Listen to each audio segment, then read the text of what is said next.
What to stop your German Shepherd puppy from biting?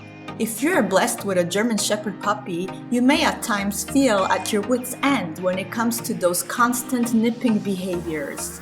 If so, don't feel bad, you're not alone. This breed is indeed notorious for nipping, and those sharp puppy teeth hurt.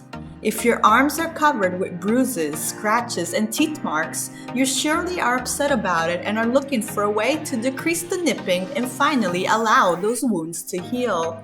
So why do German Shepherd puppies bite so much? What makes German Shepherd puppies in particular so nippy? For starters, many German Shepherd puppies have a very strong prey drive, so they are very attracted to movement. If you watch your puppy in the yard, you may notice how readily he captures the slightest movement of some critter in the grass. His big ears will twitch to capture the faintest sounds, and his body will be ready to pounce into action in a split second. Balls, small critters, and unfortunately your arms, legs, ankles, and clothing will soon become targets of his prey drive and turn into objects for a fun game. And to make matters worse, any movement you make to move your hand away when your puppy comes to nip will only further increase this drive and damage your skin. That explains all those teeth scratches you have on your arms. Consider as well that this is a herding breed, so the pups like to chase and gather moving things, and they often accomplish this by using their mouths, a behavior known as gripping in herding lingo. In the old days, this breed's herding style was greatly appreciated as it was effective as boundary patrol or flock containment.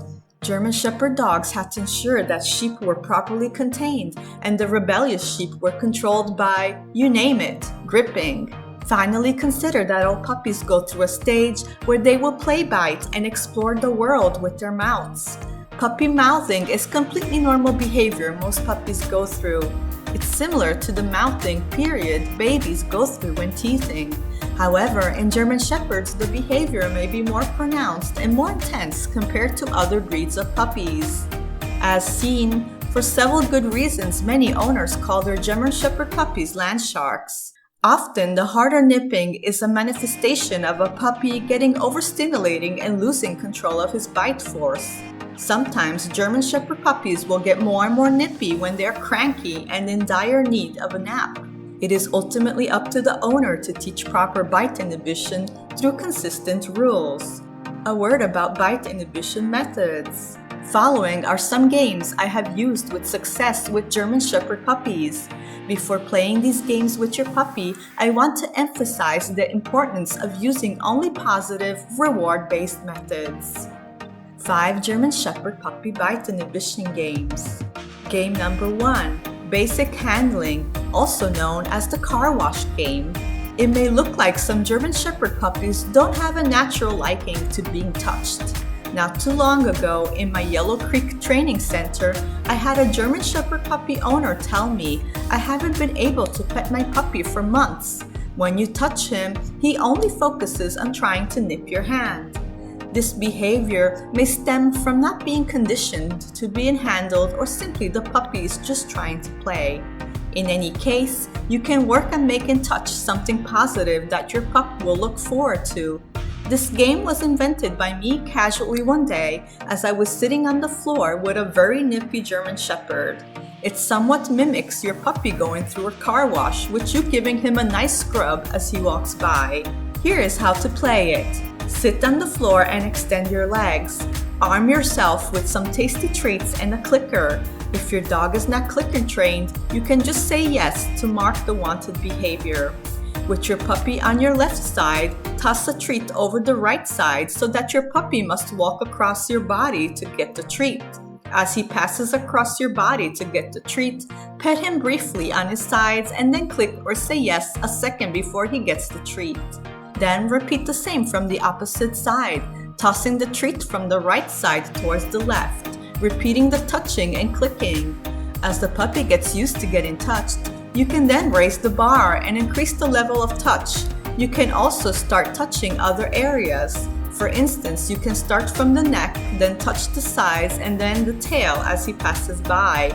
Leave the head for last, as most dogs aren't too eager to be touched on top of the head. Go gradually. The goal is to create positive associations. If at any time your puppy tries to nip, you are going too fast in the process and need to go back a few steps by touching less intensely. Game number 2, gentleness pays. A puppy that needs to learn good bite inhibition needs to learn how to take treats gently.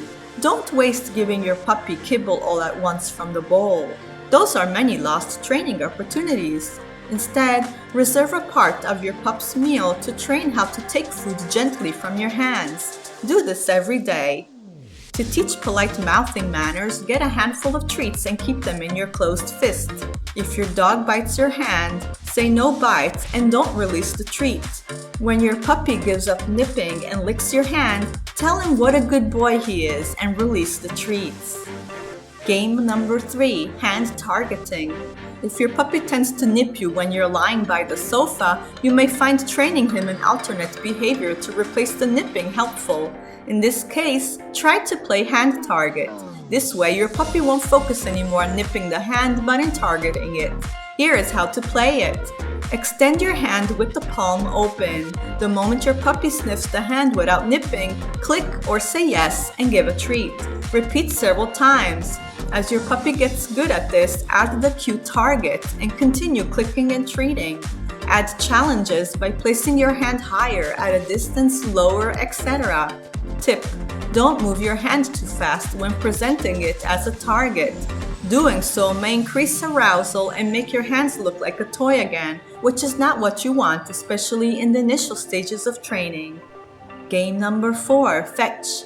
Fetch is another great game you can train your puppy so he can get his focus away from your hand and he can stay focused on a ball. If your puppy is predisposed to playing fetch, it will come naturally. Here's how to train it. Toss the ball. As soon as the ball is in your puppy's mouth, call your puppy towards you. When he's by you, show a treat. In order to get the treat, your puppy will drop the ball. Get the ball and toss it again. When the behavior of dropping the ball becomes fluent, add the cue, drop it or give. Wean the treats gradually, as the new reinforcement should be tossing the ball over and over again. Game number 5, tug of war. The game of tug of war is a subject of controversy. In my experience, when taught in a constructive and structured manner, it's a fun way to keep a dog's mind out of nipping. This is a great way to redirect from the hands to a toy and release some pent-up energy. Here's how to teach it. Get a tug toy and wiggle it to get your dog interested in it. Grab the other side of the toy and pull. At some point, freeze and show a treat. When your puppy drops the other side to get the treat, say good or click your clicker. Give the treats. Repeat several times. Once your dog gets good at dropping the tug toy, add the verbal cue give or drop it. Reward your dog by starting another round of tug. If you made it this far, here is a bonus game. Bonus game number 6, touch and treat. This game turns touching your puppy in different places into a fun game. The goal is to create positive associations. Aim for a lovely, positive, conditioned emotional response where your puppy goes from disliking or dreading being touched to looking forward to it because of all the great associations. Here's how to play it. Step 1. Start by touching your puppy briefly in areas he's less likely to react and feed a treat. Rinse and repeat several times looking for that lovely conditioned emotional response. Step 2. Gradually move to areas where your puppy may dislike being touched, like the top of the head, the ears, or the paws. Always feed a treat to create positive associations. If your puppy tries to nip, split the exercise into smaller steps. For example, if your puppy tries nipping when you try to pat the top of the head, start petting the nose lightly or the sides of the head and giving a treat until he's comfortable with that before progressing to petting the top of the head. As seen, there are many ways to help your puppy learn proper bite inhibition the force-free way. If your puppy continues to nip or acts aggressively, don't hesitate to find a dog trainer near you, employing positive-based methods and state-of-the-art techniques based on science. Please like us and subscribe for more fascinating dog discoveries.